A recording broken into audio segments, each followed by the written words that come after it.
Hey everyone, and thanks for jumping back into the macroverse. Today, we're going to talk about the Composite Leading Indicator, or CLI. If you guys like the content, make sure you subscribe to the channel, give the video a thumbs up, and check out Into the Cryptoverse Premium at intothecryptoverse.com. The Composite Leading Indicator is a good metric to sort of determine changes in, say, where we are within a business cycle. So it's combined of a lot of different economic indicators such as the sentiment, consumer confidence, and industrial production. And it can often show you a turning point in the US economy, right? Now, why do we care about this? We do know that the stock market and the economy are two very different things. And one thing to remember, though, is that even though a recession can go on for a while, the stock market can typically bottom before a recession is over, right? Now, one thing we've mentioned many times is in reference to the yield curve, and I'm going to do an updated video on that soon, but it's the idea that the yield curve is a predictor of a recession once it gets resolved. While it's sitting inverted, it's typically not a good predictor of a recession, right? So, of course, we have all sorts of calls for a recession. We've had people calling for a recession for the last year and a half. But remember, the idea is that while it's inverted, it typically means we're not in one. Okay, that's not to say that it's never meant that, but typically speaking, when it's inverted like it is, it means we're not in one. And when it uninverts, you normally get the recession, because that's what calls the, when the Fed breaks something, they have to go back to a period of quantitative easing, typically, and that's where the recession occurs.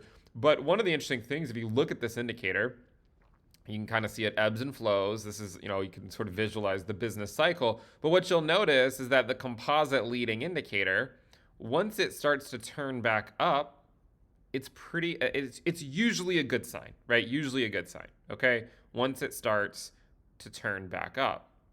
Now, you'll see this time and time again, how turning back up typically means that we're heading to new highs, right? Not every single time, right? But most of the time, once it starts to turn back up to the upside, it's an indication that the bottom is either in or very close to being in, okay?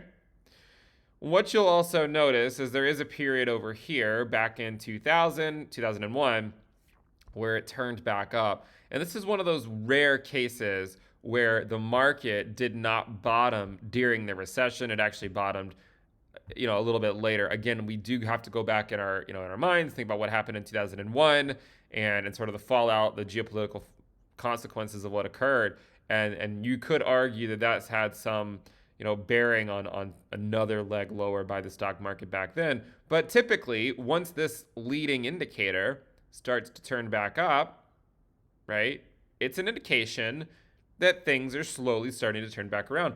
You'll also see this over here in 2020 as well, right? It went down pretty quickly, and it started to move up quite quickly as well. And once it turned around, that was sort of the notice, right? It was sort of like the notice to the bears that's like, well, you might be bearish, but the indicator is already turning back around, and it seems like we're headed for new highs. Now, where are we now, right?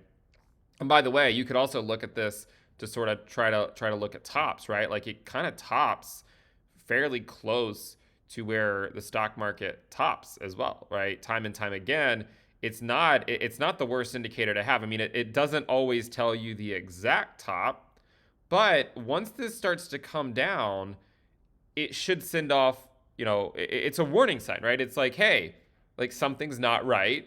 The economy is sick, and it will likely be felt within the stock market soon. Look what's going on right now. When did it flash? Look at this. It flashed in June of 2021, meaning that's when it started to really roll over here, right? Started to turn back around. What's interesting, again, though, is that it didn't mark the top for the S&P, but it got relatively close. If you think about where crypto was, it kind of marked what a lot of people would consider to be the real top, right? At like 64K. Of course, we know that we went to 69K later in the year, but I think a lot of people, had they just sold the first peak and just tuned out of crypto, would have been quite happy, right? Even though in the short term they might have been upset because it went to a new high. Had you just gotten completely out of the market at the first peak and then just waited, I don't think you'd be that upset about it today. Now, if you look at where this leading indicator is right now, you can see it's still in a decline, right? It's still moving down. Um, and it hasn't really shown a clear sign of turning back up to the upside just yet. It doesn't mean it can't. And you can almost see that the rate of change here is perhaps slowing a little bit. So why don't we look at a monthly change so you can see that it is slowing slightly, right? So it is decreasing, okay? It is decreasing, but it's not decreasing at the same pace as it was before, right? It's not quite decreasing at the same pace that it was before. I mean, you can see over here, right, back in the dot-com crash, it was going down pretty quickly. And then, at the stage of the recession, it then sort of changed its pace where it went down just a bit lower to mark the bottom. And then we popped back up. And again, arguably that could have been the bottom had the events of 2001 not occurred. Of course, we'll never know, right? Unless you can go to a parallel universe where that didn't occur. I mean, it's all just pure dubious speculation, right? But again, an interesting indicator to look at is the composite leading indicator, and really to also take a close look at the derivative, right? The rate of change of it, to see, is it showing signs of getting stronger, or is it showing signs of getting weaker? So you can see that the rate of change here started to go back up, meaning it wasn't going down quite as quickly, but even that is sort of leveling off a little bit. So I mean, it could also just turn right back down again for all we know. But again, this is, I think, a useful indicator.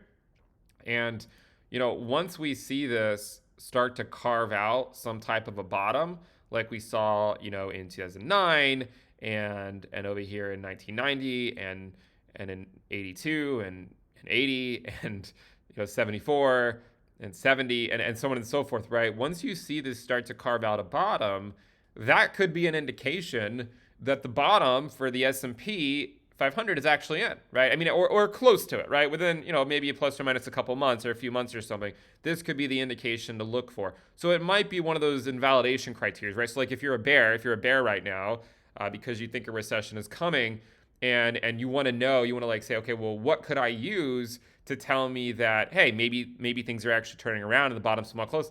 I think this could be a useful indicator, right? It's a composite leading indicator, and it's made up of things like business sentiment, consumer confidence, and industrial production, and it's used to forecast future economic activity. So, and the whole idea is to provide early signals of turning points in business cycles. So we'll continue to keep an eye on this indicator. We have been talking a lot about the macroverse recently. Of course, I do think it's very important, especially in navigating equity markets, as we do know that equity markets are heavily tied towards towards earnings and recessionary fears. With regards to the crypto markets, it's sort of like our first rodeo with a potential recession, right? Other than the short one that we had in 2020, it's kind of our first rodeo with a recession. But certainly for equity markets, seeing this continue to go down is something that we should continue to pay attention to. If you guys like the content, make sure you subscribe to the channel, give the video a thumbs up. Remember to check out Into the Cryptoverse Premium at intothecryptoverse.com. We do have several different tiers that you can check out, one of which is free. So make sure you check that out, subscribe. I'll see you guys next time. Bye.